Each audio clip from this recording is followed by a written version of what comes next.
하나님 말씀을 보도록 합시다. 오늘 우리에게 주신 하나님 말씀 함께 읽도록 하겠습니다. 마태복음 13장 36절부터 43절 말씀까지 보도록 하겠습니다. 마태복음 13장 36절에서 43절 말씀까지입니다. 마태복음 13장입니다.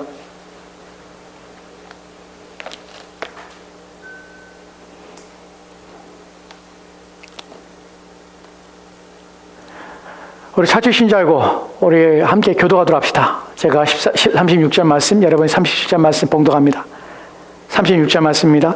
이에 예수께서 무리를 떠나사 집에 들어가시니 제자들이 나와 이르되 밭의 가라지의 비유를 우리에게 설명하여 주셔서 대답하여 이르시되 좋은 씨를 뿌리는 이는 인자요 밭은 세상이요 좋은 씨는 천국의 아들이요 가라지는 악한 자의 아들들이요 가라지를 뿌리는 원수요 마귀요 추수때는 세상 끝이요 추수꾼은 천사들이니 이에 예수께서 무리를 떠나 집에 들어가시니 제자들이 나와 이르되 밭에 가라지 죄송합니다. 40절이죠. 넘어갑니다. 예. 그런즉 가라지를 거두어 불에 사르는 것 같이 세상 끝에도 그러하리라. 인자가 그 천사들을 보내리니 그들이 그 나라에서 모든 넘어지게 하는 것과 또 불법을 행하는 자들을 거두어 내어 풀무불에 던져 넣으리니 거기서 울며 이를 갈게 되리라. 그때의 의인들은 자기 아버지의 나라에서 해와 같이 빛나리라. 귀 있는 자는 들으라. 아멘. 여호와께 감사하라. 그는 선하시며 그 인자하심이 영원하미로다. 너희는 이르기를 우리의 구원의 하나님이여 우리를 구원하여 만국 가운데서 건져내시고 모사 우리로 주의 거룩한 이름을 감사하며 주의 영광을 드높이게 하소서 할지니라. 아멘. 주신 말씀을 위해서 함께 기도하도록 합시다. 우리의 구원의 하나님이여 우리를 불러 거룩한 자로 삼으시고 그의 이름을 찬송하며 높이기 위해서 우리를 불러 모으셨사오니 우리를 통하여 하나님의 이름을 높임 받게 하시고 우리를 통하여 하나님의 이름의 찬송을 받게 하여 주시옵소서. 우리의 인생의 목적과 삶의 의미를 바르게 인식하여 우리에게 주신 구원을 헛되게 하지 아니하며 그 구원을 온전히 이루어가는 우리 모두가 되도록 주여 도와주옵소서. 이 말씀이 우리의 영혼을 새롭게 하며 우리의 심령을 온전하게 하여 우리를 구원하신 하나님의 뜻에 복종할 뿐만 아니라 그 뜻을 이루어가는 우리 모두가 되게 하여 주시옵소서. 오직 주의 성령의 감동하심이 이 시간 우리의 심령의 길을 소망하며 감사를 드리며 살아계신 예수 그리스도로 기도합니다. 아멘. 아멘. 오늘 말씀의 제목은 가라지 비유 두 번째입니다. 첫 번째는 3년 전에 했어요. 오늘 두 번째예요. 나중에 한번 찾아보세요. 첫 번째 내용이 무엇이었는지. 오늘 왜 추수감사절인데 왜 가라지 비유를 말씀을 드려야 하는가 하면 이 내용이 추수 때에 우리가 생각해야 될 것들을 추수 때에 우리 가운데 이해하며 또한 우리 마음에 품어야 될 것이 무엇인가 하는 것들을 오늘 말씀이 말씀해 주기 때문에 그래요. 추수감사절 하면 대부분 사람들이 하나님 앞에 감사합니다. 한 해 동안 우리 가운데 베푸신 것들을 감사하고 그분이 우리 가운데 허락하는 것들을 기억하는 시간이에요. 그래서 추수 때가 되면 베푸신 것들 과거를 돌아봅니다. 그리고 지난 날들의 삶들을 되새깁니다. 거기서 우리가 감사할 내용들을 발견해야 되고 하나님을 기억하게 되는 것이에요. 이것이 추수감사절, 일반적으로 추수감사절에 우리가 기본적으로 생각하는 내용들입니다. 그런데 추수감사는 사실 그 내용만 담아있지 않습니다. 물론 원래적으로 추수감사절이라는 것은 이 절기는 사실은 기독교의 원래의 기본 절기는 아니죠. 들어온 것이에요. 물론 우리가 알고 있는, 우리가 믿고 있는, 우리가 또한 따르고 있는 개혁신앙에서는 추수감사절을 절기로 우리는 생각하지 않습니다. 하지만 이거 우리가 추수감사절을 우리가 지킨다고 해서 큰 문제가 되거나 불법이 되는 것은 아니에요. 그 의미를 우리가 되새기고 그 의미를 우리 마음에 잘 간직하는 것이 중요해요. 그렇다면 성경이 추수에 대해서 얘기할 때에 어떤 마음을 어떤 생각들을 우리 가운데 가져야 되는가 하는 부분을 생각해 보도록 합시다. 오늘 본문에서 우리가 살펴볼 내용은 먼저 마태복음 13장 30절 말씀을 볼 것이에요. 이 말씀을 먼저 함께 읽도록 합시다. 같이 읽겠습니다. 시작. 둘 다 추수 때까지 함께 자라게 두라.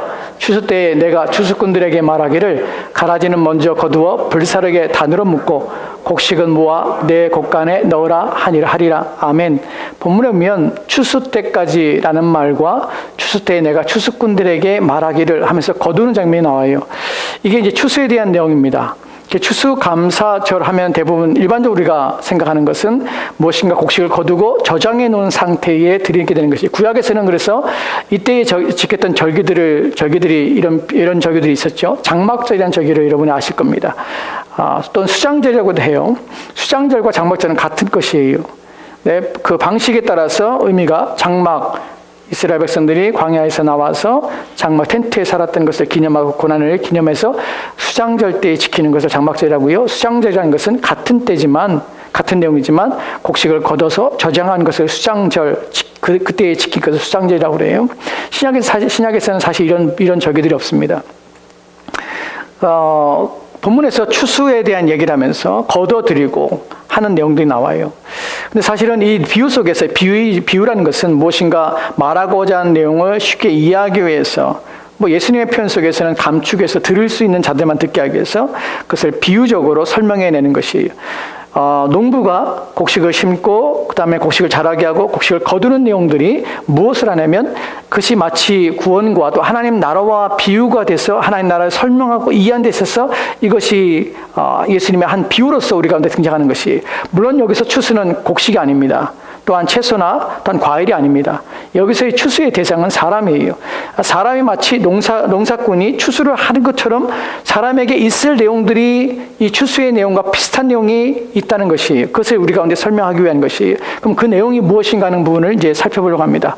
이 추수, 이 가라지 비유 속에서 전체를 잠깐 설명을 드리면, 마태복음 13장 24절 말씀에 이렇게 시작하는 것을 보게 돼요. 같이 읽읍시다. 시작. 예수께서 그들 앞에 또 비유를 들어 이르시되 천국은 좋은 씨를 제밭에 뿌린 사람과 같으니, 이것이 이제 비유의 첫 번째 단계예요. 여기서 예수님께서 그들 앞에 또 비유를 들어라고 말합니다. 이것은 연속으로 이제 주어지는 비유예요. 씨 뿌린 자의 비유에 나오는 비유예요. 여기서 또 예수님께서 비유를 들어서 이제 말씀을 하시는데, 그 비유를 보면 무엇에 대한 비유인가 하면 천국은 좋은 씨를 자기 밭에 뿌린 사람과 같으니, 이런 부분들을 해석하는 게 중요해요. 사실은 이것이 이 가라지 비유 전체를 여는 키예요. 전체를 이해하는 데 있어서 중요한 핵심 단어가 여기 나와요. 무엇이냐면 천국은 사람과 같다는 것이에요. 그러니까 이 사람이 어떤 사람이냐, 이 사람이 무슨 일 하는가가 이 비유를 해결하는 데 있어서 여는 열쇠가 되는 것이에요. 이 사람은 그냥 사람이 아니라 무엇을 하는 사람이에요. 무엇을 하냐면 자기 밭에 좋은 씨를 뿌린 사람이에요. 이 사람이 자기 밭에 좋은 씨를 뿌렸는데, 이 사람이 그 뿌리는 행위가 무엇이었고, 왜 뿌렸고, 그 뿌리는 과정 속에서 뿌리고 난 후에 되어진 일 속에서 이 사람이 어떻게 했는가, 무엇이라 말했는가 하는 것에 우리는 이 비유를 해석하는 초점을 삼아야 되는 것이, 즉 우리는 이 사람의 초점을 맞출 것입니다. 이 사람이 하는 행동에 초점을 맞출 것이고, 이 사람이 후에 이 사람의 말하는 것과 이 사람이 행하고 있는 그 일들이 무엇인가를 추적해 볼 것이에요. 그래서 그 결과 속에서 우리는 이 비유의 참된 의미들을 길러내게 되는 것이에요. 그렇다면 이 비유의 내용들을 여러분에게 짧게 설명을 드릴게요. 우리가 알다시피 가라지 비유 속에서 자기 밭에 좋은 씨를 뿌렸어요, 주인이. 그런데 사람들이 잘 때에 원수가 와서 가라지가 있고 좋은 곡식 밭에 가서 가운데다가 가라지를 뿌린 것이에요. 그때까지는 몰랐어요. 그런데 결실할 때에, 결실한 것은 추수 때를 말하는 것이 아니에요. 알곡들이 이제 씨앗들이 자라서 줄기가 자라고 이제 열매를 맺기 위한 것들이 보이기 시작한 것이에요. 그런데 그때 보니까 그 밭에 곡식이 아닌 가라지가 자라고 있는 것을 종들이 보게 되는 것이, 주인에게 갑니다. 주인님께서 밭에다가 좋은 씨를 뿌렸는데 가라지가 났습니다. 그때 주인이 말합니다. 원수가 그렇게 했구나. 그러면 종들이 말합니다. 주인님, 그렇다면 우리가 가라지를 다 뽑아내기를 원하십니까? 라고 물어요. 주인이 뭐라고 하냐면, 주인이 내버려 두라라고 말해요. 내버려 두라.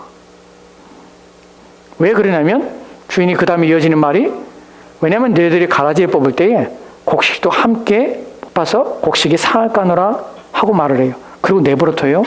그리고 추수때가 되어서 가라지는 거두어서 불에 던지고 곡식은 모아서 자기 곳간에 드려요. 이것이 이 비유의 전체의 내용들이에요. 이 비유가 사람들의 종말에 대해서 사람들에 관한 이야기로 예수님 말씀하셨고 그때에 있을 일이라고 말씀하셨어요.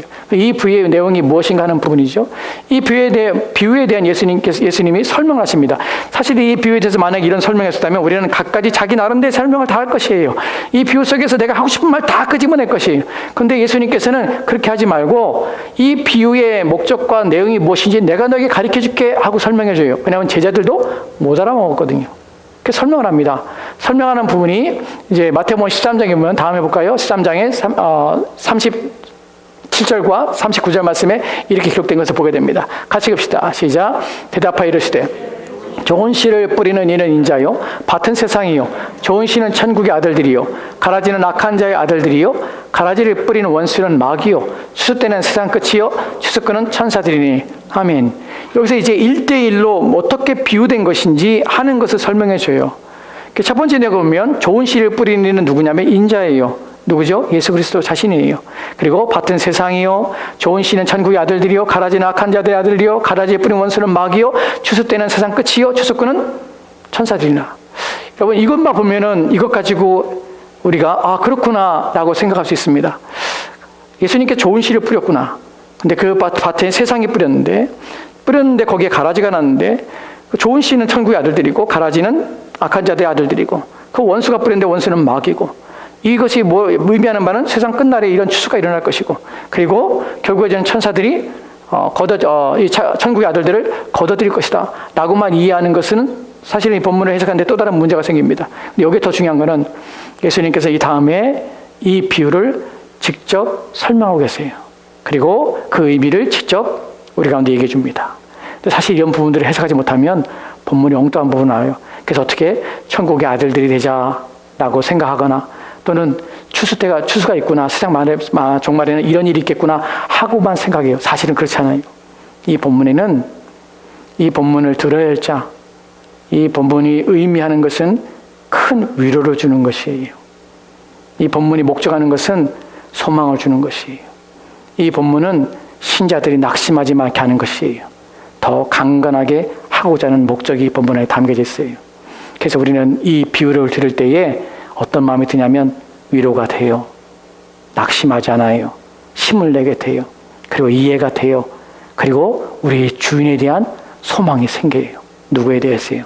예수 그리스도에 대해서 소망을 가지게 돼요. 이 부분들을 놓치면 안 돼요. 다른 쓸데없는 얘기가 아니라 이 본문은 우리 주 예수 그리스도에 대한 신뢰와 확신을 우리 가운데 이끌어내는 본문이에요. 그 부분을 살펴봅시다.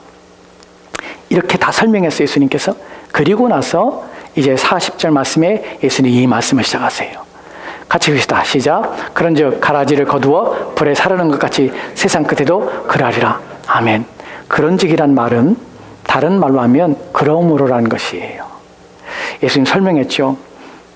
좋은 씨를 뿌린 사람이 인자야, 밭은 세상이야, 좋은 씨는 천국의 아들들이야. 그 다음에 가라지는 악한 자의 아들들이야, 원수야, 그 다음에 추수 때야, 그리고 천사들이야. 이런 얘기를 쭉 하셨어요. 그리고 나서 하시는 말씀이 그러므로, 이런 비유 속에서 그러므로 가라지를 거두어 불에 사르는 것 같이 세상 종말에도 그러하리라. 기억합시다. 가라지를 거두어서 불에 던지는 것이 세상 종말에도 그러하리라. 지금 이 얘기를 하고 있어요. 그 다음에 41절, 42절 말씀에서 또 이렇게 말씀하고 있어요. 같이 읽읍시다. 시작. 인자가 그 천사들을 보내리니 그들이 그 나라에서 모든 넘어지게 하는 것과 또 불법을 행하는 자들을 거두어내어 풀무불에 던져 넣으리니 거기서 울며 이를 갈게 되리라. 아멘.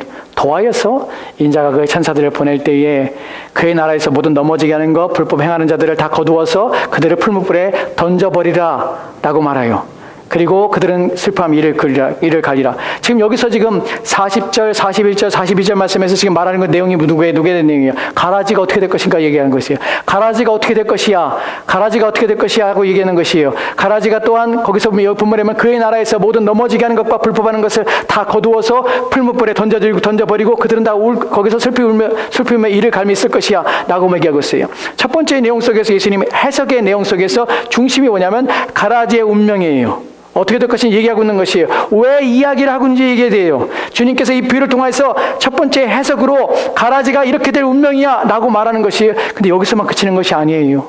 또 다른 운명을 말하고 있습니다.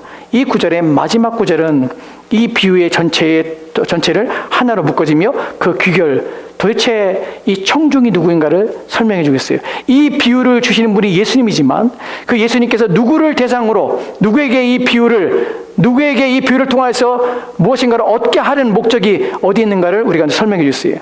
마지막 43절 말씀 보도록 합시다. 같이 읽겠습니다. 시작. 그때 의인들은 자기 아버지 나라에서 해와 같이 빛나리라. 귀 있는 자는 들을지니라. 아멘. 여기서는 40절에서 42절 말씀까지는 가라지의 운명에 대해서 설명했어요. 그리고 마지막 43절 말씀에서는 누구에 대한 운명입니까? 자, 천국에 자녀된 자들, 좋은 씨, 천국의 아들들의 운명에 대해 말하고 있어요. 그때의 의인들은, 천국의 아들들은, 예수님께서 뿌리신 좋은 씨인 천국의 아들들은 자기 아버지 나라에서 해와 같이 빛나리라 라는 것이에요. 그렇다면 우리는 예수님의 해석 속에서 두 가지 내용을 알게 됩니다. 하나는 가라지의 운명에 대해 설명하고 있어요. 두 번째는 의인에 대해서 설명하고 있어요. 의인에 대해서 운명에 대해서 설명하고 있어요. 이것이 가라지의 비유에서 설명하고자 하는 내용 속에, 근데 여기에 마지막으로 귀 있는 자는 들을지니라 이 표현 속에서 우리는 이 비유의 대상이 누군지를 알게 돼요. 어떻게 해요? 귀 있는 자는 들을지니라. 그럼 여기서 귀 있는 자는 누가 들을 수 있습니까? 이 비유를 누가 듣게 됩니까? 들을 수 있는 능력이 누구에게 있습니까? 가라지인 악한 자들의 아들이 이 비유를 들을 수 있습니까? 들을 수 없어요. 누가 듣게 되냐면 천국의 아들들이 듣게 돼요. 의인들이 들을 수밖에 없어요. 왜냐하면 그들에게만 허락된 것이기 때문에 그래요. 본문에서 주님께서는 귀 있는 자는 들을지니라 라는 표현 속에서 들을 수 있는 복음은 모든 자들의 것이 아니라 이것을 들을 수 있는 자가 듣는 것이에요. 그렇다면 천국의 아들들은 이 내용을 들어야 되는 것이에요. 어떻게 들어요? 가라지의 운명이 무엇인지를 듣게 되는 것이에요. 또한 두 번째로 자기들의 운명이 어떻게 된 것을 듣게 되는 것이에요. 결과적으로 이 비유 속에서 주인공은 누구냐면 씨 뿌리는 자인 예수 그리스도예요. 그분이 지금 말씀하시는 것이 내가 씨를 뿌리는데 그 과정과 그 내용 속에서 최종적으로 어떻게 될 것을 지금 설명하고 있는 것이에요. 그 설명 속에서 가라지의 운명이 이럴 것이라고 설명하고 의인들의 운명이 이럴 것이라고 설명하는 것이에요. 근데 이것을 들을 수 있는 자는 누구냐면 의인들밖에 못 들어요. 그렇다면 의인들은 이 내용을 듣고 무엇인가를 얻어가고 또한 예수님께서 의인들에게 무엇인가를 주고자 하시는 것이에요. 무엇에 대하여? 자기 자신이 누구인지를 설명하고 싶어 하는 것이, 예수님이 누구신지를. 왜요? 왜냐하면 본문에서 제가 지금 아직 말씀 안 드렸지만 본문에서 이 전체의 내용을 포함하고 있는 전체의 내용 속에서 의인들이 무엇인가 들어야 되고 천국에 자녀된 자들이 무엇인가를 얻어야 되고 그들 가운데 무엇인가 해결해야 될 문제들이 있다는 것을 본문에서 발견하기 때문에 그래요. 왜냐하면 우리가 아까 읽었던 마태복음 13장 24절 말씀에서 예수님께서 또 다른 비유로 들어서 말씀하시기를 천국은 마치 자기 밭에 좋은 씨를 뿌린 사람과 같으니라. 자기 밭에 좋은 씨를 뿌린 사람이에요. 누구 밭이요? 자기 밭이에요. 여기 자기 밭은 누구예요? 예수 그리스도의 밭이에요. 그런데 아까 우리가 예수님의 해석 속에서 마태복음 13장 37절 39절 말씀 속에서 우리가 무엇을 하게 되냐면 예수님 설명할 때 이렇게 설명해요. 밭은 세상이니라. 사실 이 부분 속에서 두 가지가 충돌이 돼요. 해석상에. 어떤 게 충돌이 되냐면 자기 밭이라는 설명 속에서 이것은 예수님의 밭이야. 그러면 어디야? 교회야 라고 해석하는 첫 번째 해석 방법이 있습니다. 두 번째는 밭은 세상이야 라는 설명 속에서 교회가 아니라 전체 세상 속에서 이런 일이 있을 거야 라는 의미로 좀 더 광범위하게 해석하는 두 가지 해석이 있어요. 그래서 사실은 이 본문을 해석할 때에 두 가지의 상태로 본문을 이해하게 됩니다. 그럼 무엇이 맞을까 하는 것이죠. 근데 저는 이렇게 생각합니다. 본문 속에서 우리가 생각할 때에 교회인가, 그 밭이 교회인가 아니면 세상인가 할 때 중요한 문제는 이것이에요. 그 내용 속에 전체 벌어진 일들이 달라진 건 없어요. 하지만 무엇이 달라지냐면 듣는 자들이 얼마나 긴장감을 가지고 듣는가 하는 부분, 이것이 얼마나 강력한 내용인가 하는 부분에서 그것이 효율적으로 우리 가운데 더 깊이 들어오게 하고 그 더 깊이 이해할 뿐만 아니라 이것이 더 우리 마음속에 더욱더 이해가 되고 더 간절함으로 받아들이게 하는 것과 그렇지 않은 부분으로 나눌 수 있다는 것이에요. 어떻게 해요? 교회 안에서 벌어진 일이라면 더 긴장감은 배가 됩니다. 그리고 더 효과가 있어요. 그러나 세상으로 하면 그냥 이해가 돼요. 왜냐하면 세상에 가라지가 많아. 세상에 믿지 않는 사람들이 많아. 라고 이해하면 그것은 딱히 내 문제가 아니에요. 신자들에게 있어서는. 신자들에게 있어서 만약 이것이 교회로 번역이 되고 교회로 해석되고 이해가 된다면 이건 현실 속에 부딪히는 문제가 돼요. 왜냐하면 교회 안에 가라지가 많기 때문에 그래요. 고민이 돼요. 왜 교회가 이따위야? 왜 교회가 이렇게 문제가 많아? 주님의 교회잖아. 라고 이해할 수밖에 없는 것이에요. 근데 저는 여기서 밭과 그의 자기의 밭이라는 표현과 또한 밭은 세상이라는 표현에서 두 가지의 논쟁이 이거 세상이냐 아니면 교회냐 라는 차원의 해석적 문제가 있을 때 저는 더 이것이 밭이 교회라고도 생각합니다. 왜냐하면 바로 우리가 읽었던 본문 속에서 이제는 그 다음에 40절 말씀 볼까요? 40절 우리 그 다음이에요. 제가 읽었던 42절 말씀이요. 41절 42절 말씀에 인자가 그 천사들을 보내니 그들이 그 나라에서 본문에 보면 인자가 그의 천사들을 보냅니다. 추수하려고. 근데 그들이 그의 나라에서라는 표현이에요. 이것을 원문으로 보면 예수님의 나라예요. 예수님의 나라라는 성경에서 복음서에서 나라라는 표현은요. 킹덤이라는 표현은 하나님의 나라라는 표현은 하나님의 통치된 영역을 하나님의 나라라고 표현해요. 그렇다면 여기서 예수님의 나라라는 것은 예수님이 통치하는 영역이에요. 통치가 가능하다는 것은 그의 지배를 받고 그가 그의 소유된 것이에요. 그렇다면 세상으로 번역할 때 이 세상도 그의 것인 것은 사실이에요. 왜냐하면 한 번도 세상이 비록 타락하고 범죄하였지만 그렇다고 하나님께서 이 세상의 지배권을 한 번에 놓거나 또한 포기하신 적이 없다는 사실이에요. 이 세상은 여전히 주인은 하나님이세요. 그 주인됨을 예수님께 옮겨주시고 그래서 예수님이 모든 세상을 지배하며 다스린 분인 것은 사실이에요. 하지만 직접적으로 그의 다스림과 그의 통치를 받고 있는 것은 그분의 몸인 교회예요. 본문에서 그들이 그의 나라에서라는 곳에서 모든 넘어지게 하는 것과 불법하는 자들을 거두어낸다는 표현 속에서 우리는 조금 더 가까이 어디로 해석이 가냐면 교회로 해석이 가능해요. 직접적으로 그분의 통치와 다스림을 받고 있는 영역 바로 교회예요. 그래서 본문은 넓게 해석하는 것보다 좁게 해석하는 것이 우리 가운데 더 유익하고 예수님의 비유의 목적이 더 드러나게 됩니다. 그렇다면 여기까지 이해하셨죠? 이제 이해됐다면 그렇다면 이 본문이 왜 듣는 자들에게 왜 신자들에게 유익을 주냐 하는 것이죠. 왜냐하면 좋은 씨를 뿌렸기 때문에 주님의 교회는 좋은 사람들만 참된 믿음의 사람들만 있는 줄 알았어요. 근데 잘하다 보니까 아닌 사람이 있는 것이에요. 교회 안에 아닌 것들이 있어요. 원수가 뿌린 가라지가 있어요. 그래서 오늘날 많은 사람들이 고민해요. 우리는 이 교회에 대한 고민을 가지고 있는 사람들의 두 부류로 나눠야 된다고 저는 생각합니다. 첫 번째 부류는요, 자기의 욕심과 탐욕 때문에 교회를 비난하는 사람들이에요. 교회에 가서 사람들 자기를 사랑해주고 자기를 바라봐주고 자기가 원하는 것을 이루고자 하는, 즉 자기의 개인적인 욕망을 실현하는 도구로서 교회를 사용하고자 하는 사람들이 있어요. 내 욕구와 또한 내가 원하는 것을 이루는 그 수단과 방법으로서 교회를 사용하며 교회를 이용하고자 할 때에 어떤 거부감, 또한 거기서 당을 짓거나 또한 나누거나 함을 말미암아서 자기의 이익을 실현할 수 없는 상태에서 교회를 비난하고 교회에 사랑이 없다, 교회가 문제가 있다, 교회가 이런 상태다 라고 비난하는 사람들은 사실은 이 부분에서 의미가 없습니다.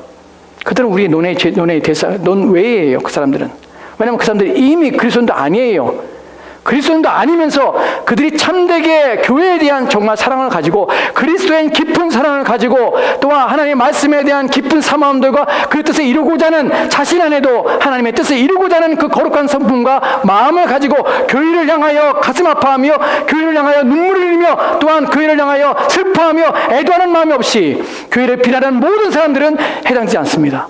여기에 해당되는 사람 누구냐면 그런 사람들이에요. 정말 주님을 잘 믿고 싶어요. 내 신앙이 온전해지고 싶어요. 내 믿음이 참되고 싶어요. 그리고 그러한 사람들이 함께 모여서 함께 하나님을 높이며 예배하는 교회가 되고 싶어요. 근데 교회 갔더니 갈등하고 다투는 것뿐만 아니라 교회가 교회답지 아니한 모습을 보게 되는 것이에요. 교회에서 온갖 부정과 불의와 또한 악한 것들이 교회에 있는 것이에요. 그 모습을 보고 슬퍼하는 것이에요. 어찌 주님 당신의 교회에 대하여 왜 침묵하고 계십니까? 당신의 교회가 이렇게 더러움을 펴지고 또 악한 자들이 흥하고 그들이 지배하며 아픈데 왜 가만히 계십니까? 나는 아픔이 있는 것이에요.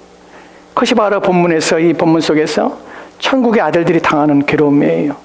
종들이 봤습니다. 보고서는 가서 주님, 가라지가 있습니다. 좋은 것 뿌렸는데 왜 가라지가 있습니까? 우리가 뽑아보기를 원하십니까? 라고 할 때 주님이 뭐라고 하냐면 가만두어라 하시는 것이에요. 그래서 고민이 돼요. 왜 가만두지? 왜 이 교회를 가만두지? 왜 이렇게 악한데 왜 가만두지? 세상보다 못한 교회를 보면서 왜 가만두지? 사람들이 교회를 떠나가는데 왜 가만두시지? 나는 아픔이 생기는 것이에요.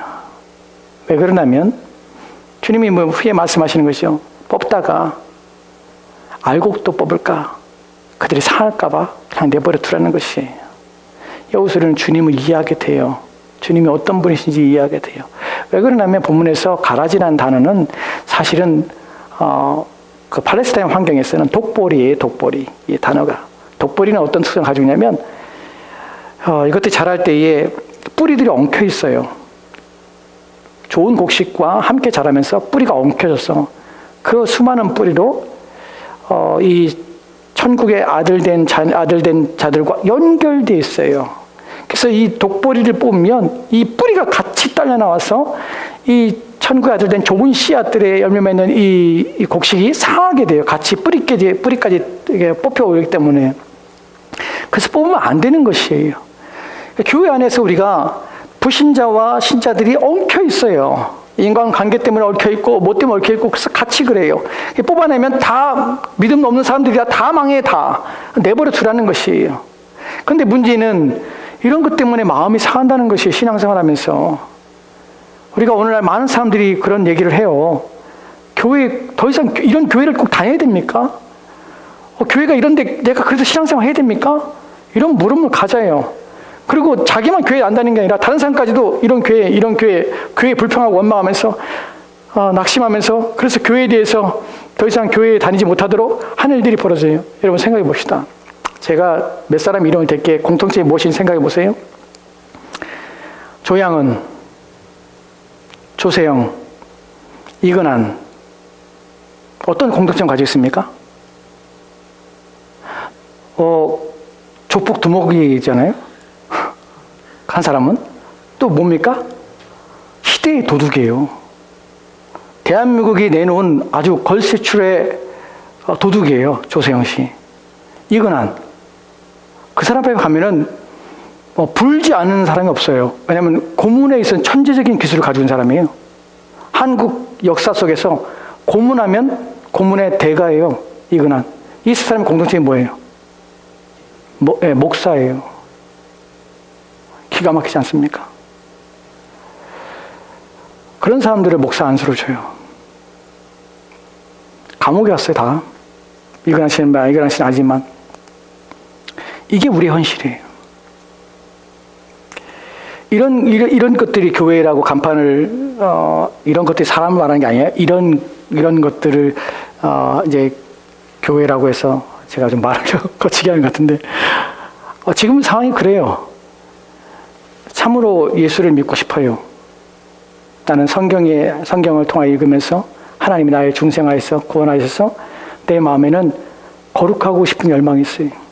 근데 교회에서 그런 나로 하여금 온전케 하는 일들, 하나님을 더 바라보게 하고 또한 예수 그리스도를 내 마음에 모시고 그분과 더불어서 어떻게 하면 나의 죄성과 어떻게 하면 내 안에 있는 모든 악한 것들을 날마다 쳐서 복종시키며 어떻게 하면 예전의 삶으로 돌아가지 않냐고 끝까지 어떤 환경과 상황에서도 그리스도 예수를 붙들고 그분을 닮아가는 일에 온 힘을 기울여 내 온 마음이 그분을 사랑하며 내 모든 삶을 다하여 그분 앞에 충성하며 그 내 인생 속에는 그분을 위한 삶이 그분만이 내 인생에 가득하기를 원하는 그런 거룩하고 순결한 마음으로 살아가는 사람도 있어요.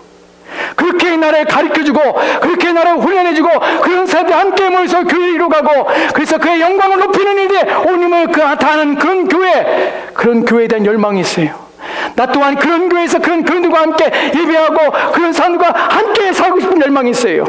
이 땅에서 모든 것들을 맛보며 경험하지 못하지만 천국에 있는 작은 은혜가 우리 교회 안에서 넘쳐나고 그 은혜 때문에 기뻐하며 즐거워하며 어려울 때 함께 기도하며 하나님 앞에 눈물을 흘리며 우리의 소망을 하나님께 두는 그 모든 일들 함께 할 수 있는 그런 교회가 되기를 소망해요.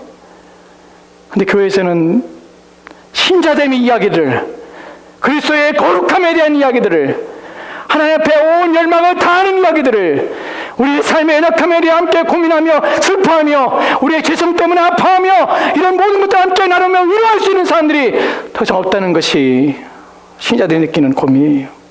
주님, 교회가 똑같습니다.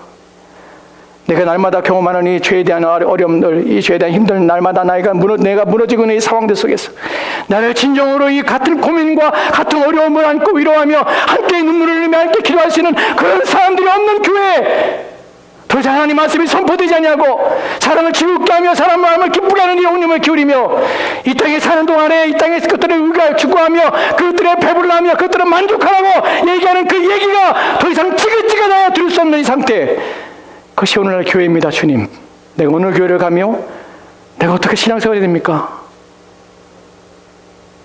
이런 마음들이, 이런 가슴에 피가 흘리는 이런 아픈 마음들을 가지고 신자들이 살아가는 때입니다. 그래서 주님이 없는 것처럼 보입니다. 가슴이 아픕니다. 정말 우프다는 얘기들 아시죠? 웃기지만 슬퍼. 기가 막힌 일들이 오늘날 벌어지고 있는 것이에요. 본문에서 이 상황이 그래요. 지금 뭐죠 이게? 어떻게 주님의 교회가 어떻게 이럴 수 있죠? 어떻게 신자라는 사람들이 이럴 수 있죠? 어떻게 예수 믿는 사람이 이럴 수 있죠? 나는 것이 가슴이 아픈 것이, 그게 고통스러운 것이에요. 그게 마음에 의심이 드는 것이에요. 낙심이 되는 것이에요. 그때 주님께서 이 말씀하시는 것이에요. 내 밭에 내가 좋은 씨를 뿌렸다. 하지만 원수가 와서 가라지를 뿌린 것이야.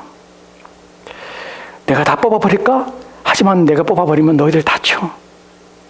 그러니까 내가 내버려 두는 것이야. 걱정하지 마. 내가 내버려 두는 것이야. 그러나 내가 너를 지킬 것이야. 내가 너와 함께 할 것이야. 너의 신앙, 너의 믿음이 약하지 않도록 내가 너를 돌볼 것이야. 그러니까 두려워하지 마 하는 것이 이 비유의 목적이에요. 주님, 우리를 어떻게 우리를 돌보십니까? 어떻게 자기 아버지의 나라에서 해와 같이 빛나게 하실 것을 우리가 어떻게 압니까? 왜냐하면 그분이 그렇게 하시기 때문에 그래요. 그분이 그렇게 약속하시기 때문에 그래요. 요한복음의 6장 39절 말씀에 이런 구절이 있습니다. 같이 읽읍시다. 시작. 나를 보내신 이의 뜻은 내게 주신 자 중에 내가 하나도 잃어버리지 아니하고 마지막 날에 다시 살리는 이것이라. 아멘. 하나도 잃어버리지 않으실 것입니다. 이것을 우리 믿는 것이에요. 자기 밭에 좋은 씨를 뿌리신 그분이 자기 밭에 독초가 자랄지라도 주님은 그 끝까지 자기가 심은 것을 잊지 아니하시고 그 심은 것이 결실하도록 반드시 도울 것입니다. 이것을 믿는 것이, 이것을 위로로 얻는 것이에요. 실제로 주님은 그렇게 하셨습니다. 요한복음 18장 9절 말씀은 이렇게 기록되어 있어요. 같이 읽읍시다. 시작. 이는 아버지께서 내게 주신 자 중에서 하나도 잃지 아니하셨사오니 하신 말씀을 응하게 하려 함이라.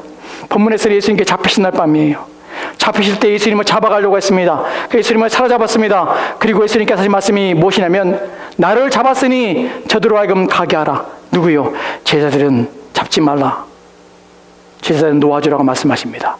이는 왜 그러냐면 아버지께서 내게 주신 자 중에서 하나도 잃지 아니하였사옵나이다를 이루게 하신 것이에요. 그때에도 주님은 자기가 택하시고 또한 자기가 심으셔서 자기가 보살피시며 그의 구원을 이루어가는 그 모든 자들을 끝까지 지키셨습니다.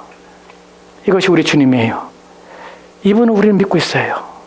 이 소망을 우리는 가지고 있는 것이에요.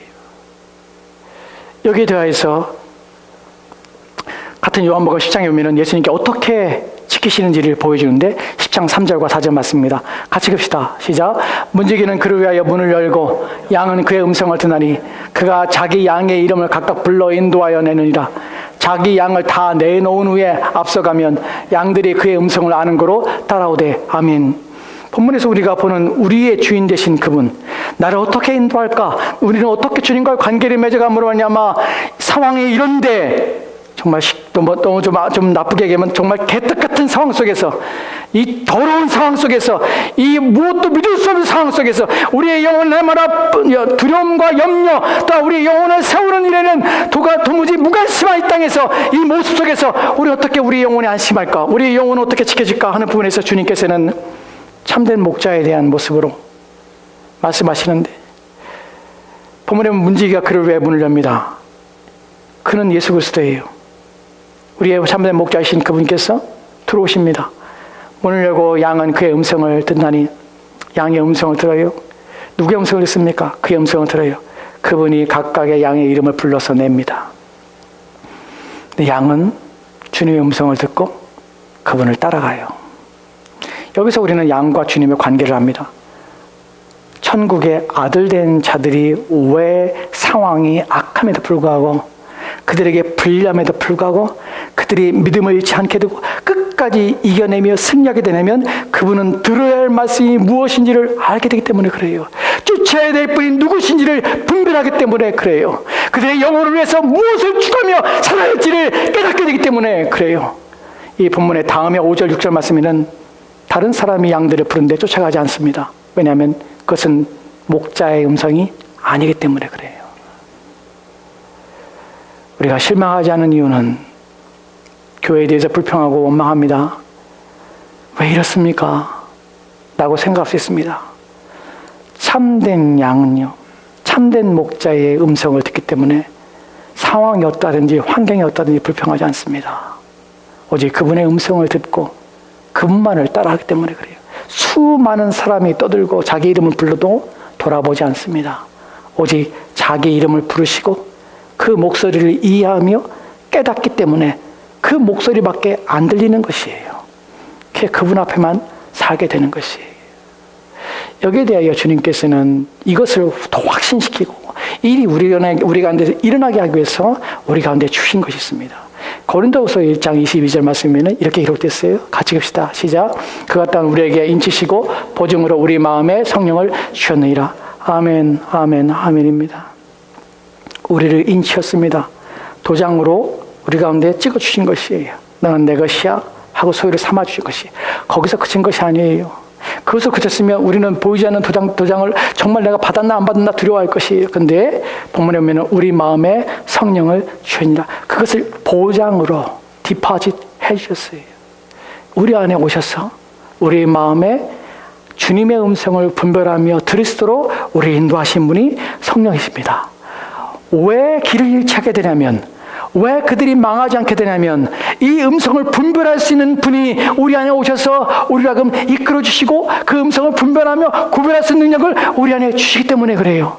그래서 그 성령이 우리를 이끌어 가시기 때문에 우리가 안전하게 되는 것이에요.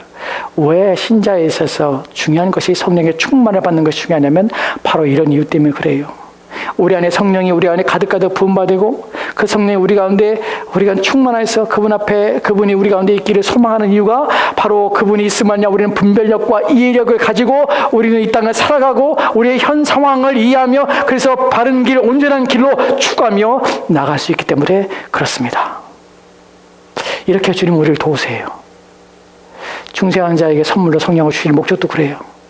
얼마나 감사합니까? 우리 주인 되신 그분이 우리를 잊지 아니하고 하나도 땅에 떨어지지 아니하게 하고 우리 모두를 건져주시고 택하신 자들을 하나님 끝까지 우리를 붙잡으신다는 그 약속이 얼마나 우리 가운데 감사한 것입니까? 이것이 우리 주인의 우리가 믿고 있는 예수 그리스도십니다. 마지막으로 하나 더.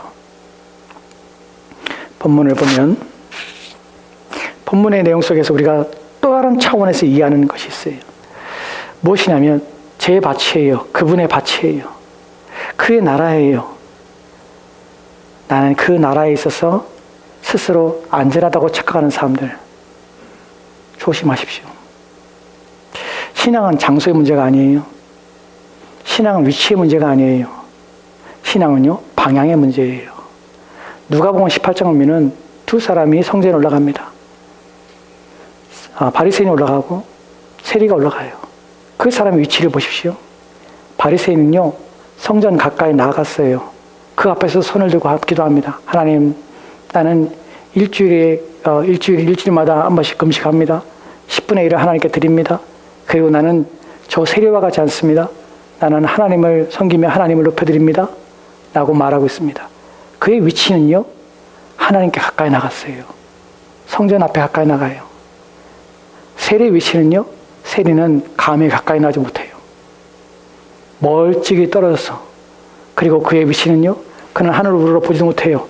고개를 땅에 떨고 있습니다. 그리고 그는 가슴을 치고 주여 나는 죄인으로서이다.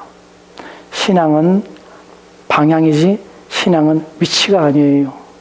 여러분이 어떤 장소에 있다고, 그의 밭에 있다고 해서, 그의 나라에 있다고 해서 여러분이 모두가 다 구원받고 여러분이 천국의 아들이라고 착각하는 그 착각을 가지고 사실다는 사실이 위험한 것이에요.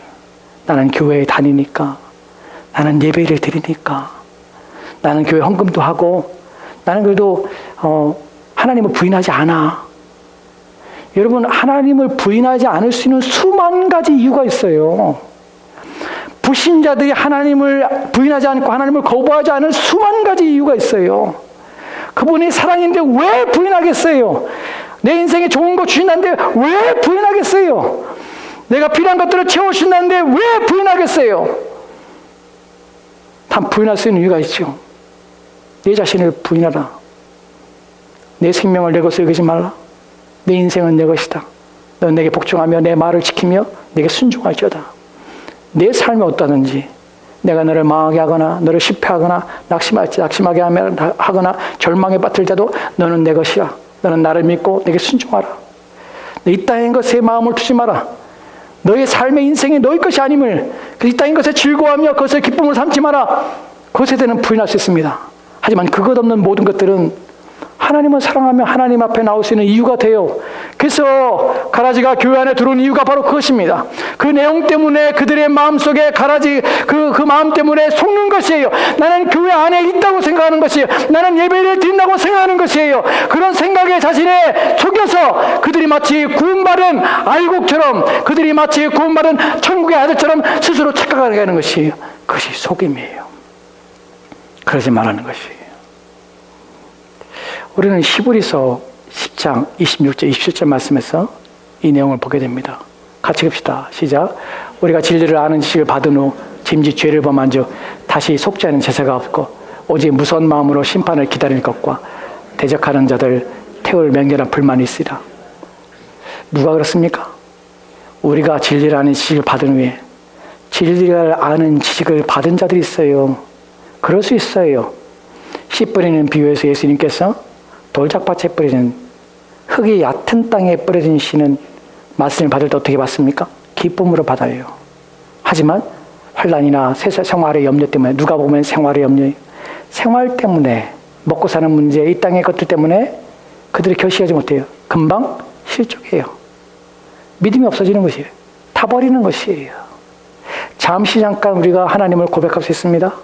진리를 아는 데 있어서 하나님 믿는 거 이런 것이야. 예수 그리스도 이런 것이야. 십자가에 죽었는데 나를 왜 죽으신 것이야. 나는 거 알 수 있어요. 하지만 그것이 그를 구원하지 못해요. 그의 모든 삶에 하나님이, 그의 모든 영역에 하나님의 말씀이 지배하고 그의 전 삶을 하나님을 위해 살고자 하는 의지와 결단들과 또한 그렇게 살려고 발등치며 자신의 삶이 비천하며 자신의 삶의 인생이 비천하며 하나님 없는 삶이 자신에게 얼마나 문제가 많을 뿐만 아니라 그 인생이 얼마나 허망한지를 깨닫고 그리하여 주님 앞에 날마다 마음을 다해 하나님 앞에 나가며 자신을 고쳐주고 씻어주고 깨끗해지기를 소망하여 하나님의 은혜의 말씀을 사모하여 나가며 멸망하지 않고 자신을 변화시켜 그리스도의 거룩한 인격과 성품을 닮아가는 일에 온 힘을 기울이지 않는다면, 여전히 죄 안에서 즐거워하며 옛날의 삶에서 벗어나지 않으면 잠시 잠깐 진리를 아는 것처럼 보이지만 그건 소망이 없습니다. 본문이 말한 것처럼 진리를 아는 지식을 받은 후에 짐짓 죄를 범한 즉 다시 속지 않은 지식 없습니다.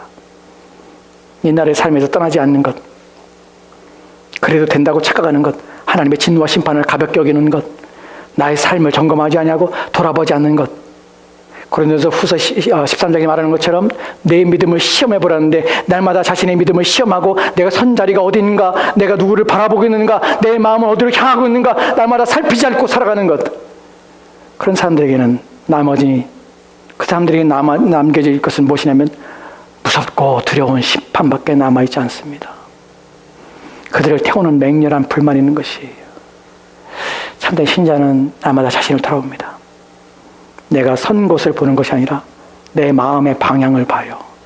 내가 정말 누구를 바라보고 있는가? 누구를 향하고 있고 누구를 의지하며 어떻게 되기를 원하는가 하는 것이에요. 내 인생이 정말 추구하는 것이 무엇인가를 살펴보는 것이에요. 내 마음이 무엇에 이끌리는가를 보는 것이에요. 난 정말 날마다 살 때 무엇이 내 마음을 이끌고 있을까? 매일매일 살아가면서 내 마음은 어디로 향하고 있을까? 이 땅의 것들, 없어질 것들이 내 마음을 두고 있을 때마다 회개하죠. 주님, 왜 자꾸 내 마음을 이렇습니까? 왜 자꾸 내 인생은 이렇게 자꾸 쓸데없는 것들, 헛된 것들이 이렇게 마음을 두고 있습니까? 내 마음이 슬픕니다. 내가 믿음이 없습니다. 지금 나를 좀 도와주세요. 인생의 길을 가면서 어려움을 당할 때마다 불안합니다, 주님. 염려가 됩니다, 주님. 어떡합니까? 정말 내가 풀과 같습니다. 꽃과 같습니다. 쉬 쓰러지고 쉬 마릅니다. 언제 내 믿음이 있는 것처럼 보이며 언제 내 믿음이 곧 없어지는 것처럼 보이며 내가 하나님을 찬양하는 것처럼 보이지만 그 안에 나의 마음속은 또다시 염려와 세상 것들 때문에 두려워하는 내 마음을 봅니다. 언제 나는 온전해질 수 있을까요? 언제 나는 하나님 앞에 바르게 될 수 있을까요? 주님, 제발 나를 불쌍히 해주십시오. 나는 마음을 가지고 고백하며 늘 주님을 열망하며 간절함으로 자신을 돌아보시고 불쌍히 해주기를 소망하며 날마다 살아가는 것이 신자입니다. 여러분이 지금은 은혜의 때요, 지금은 구원받을 만한 때라는 사실을 기억하십시다. 지금 때가 더 늦기 전에 주님 앞에 돌아오십시오. 그리고 때가 더 늦기 전에 여러분의 마음을 새롭게 하십시오. 여러분이 원망과 불평이 있다면, 여러분이 교회를 바라볼 때마다 실망이 있다면 여러분 주님을 기억하십시다.